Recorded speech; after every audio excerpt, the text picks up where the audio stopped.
For 250 years now, humans have been burning coal, oil, and gas for energy. Fossil energy sources are in fact prehistoric woods, millions of years of stored solar energy. The exploitation of fossil fuels made the Industrial Revolution possible and has been providing us with continuous economic growth and technological progress. Yet this development has been causing threatening changes to our climate, the massive effects of which we are only just beginning to experience. By burning coal, oil or gas, carbon dioxide, also known as CO2, is released into the atmosphere. To this day, CO2 emissions have been increasing dramatically. This is because, up until now, economic growth has also meant increasing use of fossil fuels. In just 250 years, a very short time span compared to the Earth's history, humans have increased the quantity of CO2 in the atmosphere by around 40%. This is an alarming amount, bringing us to levels last seen on Earth 4 million years ago. The consequence is increasing warming of the Earth's atmosphere. Since 1750, the temperature on Earth has increased on average by 1 degree Celsius. If we continue like this, the CO2 content of the atmosphere will double, if not triple, in the next 100 years. The Earth will then heat up by a further 3 to 4 degrees. In order to stop this, mankind must put an end to releasing CO2 and other heat-trapping gases.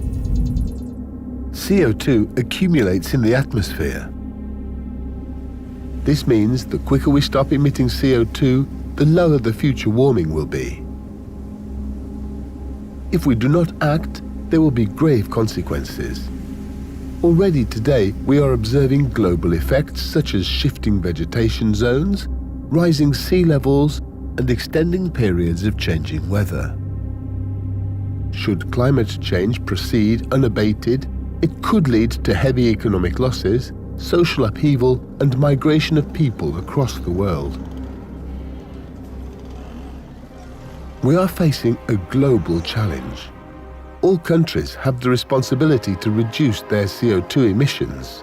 Worldwide climate policy is crucial, and not just a matter for industrialized countries.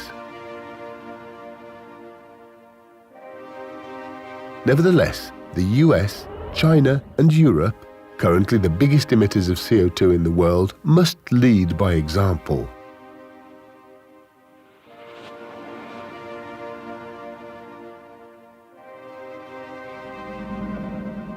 The 2015 UN Climate Conference in Paris was a breakthrough in international climate policy.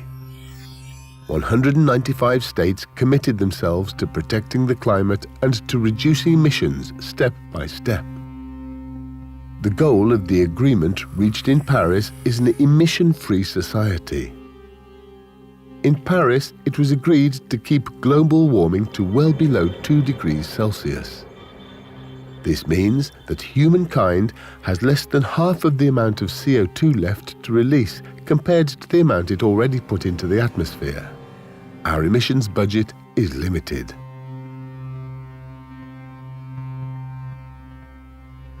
The Paris Agreement commits industrialized countries to help developing countries to reduce their emissions and to adapt to climate change.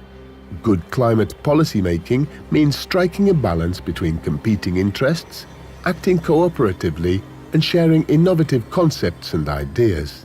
The Paris Agreement can only be successful if it creates incentives for countries to commit ambitious action rather than wait for others to act. This is why some countries must lead in ambition and implementation. Germany and the European Union aim to be leaders by example.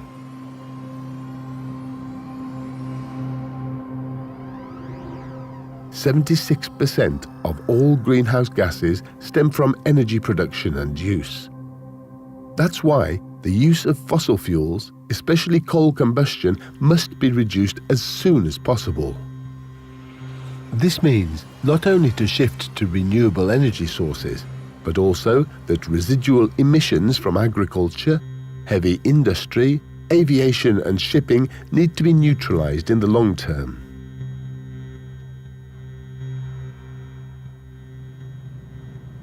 Germany and the European Union play an important role in global climate protection. The EU is the third largest producer of greenhouse gases after China and the US, and it is responsible for 10% of global greenhouse gas emissions. 1/5 of EU-wide emissions come from Germany.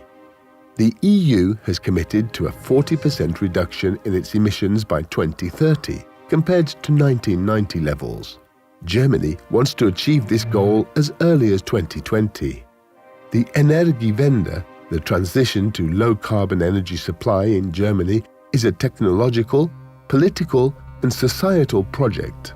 If successful, it will be a role model for other regions. However, there is a risk of Germany missing its 2020 emissions goal.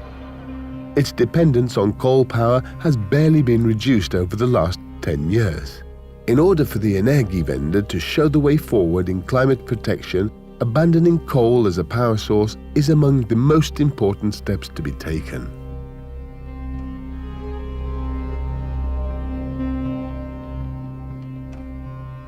We know we need to act decisively now.